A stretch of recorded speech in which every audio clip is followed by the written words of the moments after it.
And this is the last point that I have for you.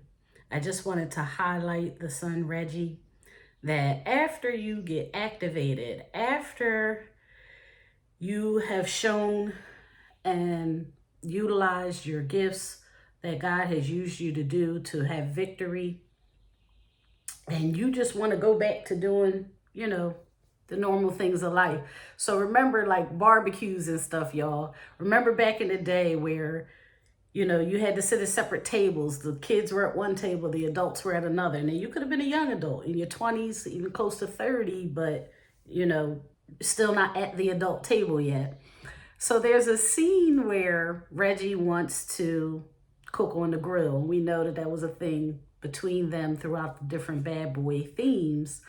That it's a big thing to be able to work that grill. We all know how a man is with his grill. So he asked permission to cook his food on the grill because in his mind, he in. Not only is he the son-in-law, he's accepted now because he done kicked butt for the kingdom.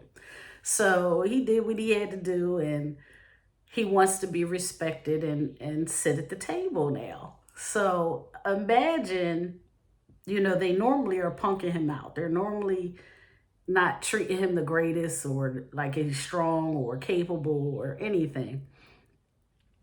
And Mike never really fully respected him. So Mike starts to antagonize a little bit as he's asking to come to the grill and cook. And he's just standing there with his pan, just standing there. Reggie is just standing. And Mike is talking to Marcus like, are we going to let him in? We going to let him do? They going back and forth.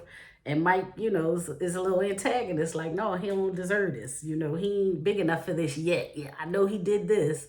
So they kind of pacify him and turn to Reggie like this. And thank you for saving the family today. But you still ain't ready for this, And Reggie's just standing there. Just standing there, not saying nothing.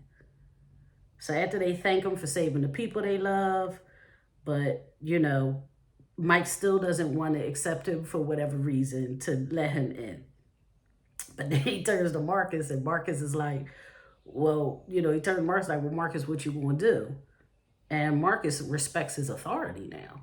Like, this man has proven himself. So this man has proven himself. I'm going to let him take the grill. But I loved Reggie stood in position. So the spiritual implication is he knew how to stand in his authority and not exert power. He could have taken over the grill. He could have did whatever he wanted to do at that point, because he just did a whole bunch and got the respect and authority. Or if not, he knew that he was capable to exert force. But sometimes you got to just know when to stand in position, even when God used you.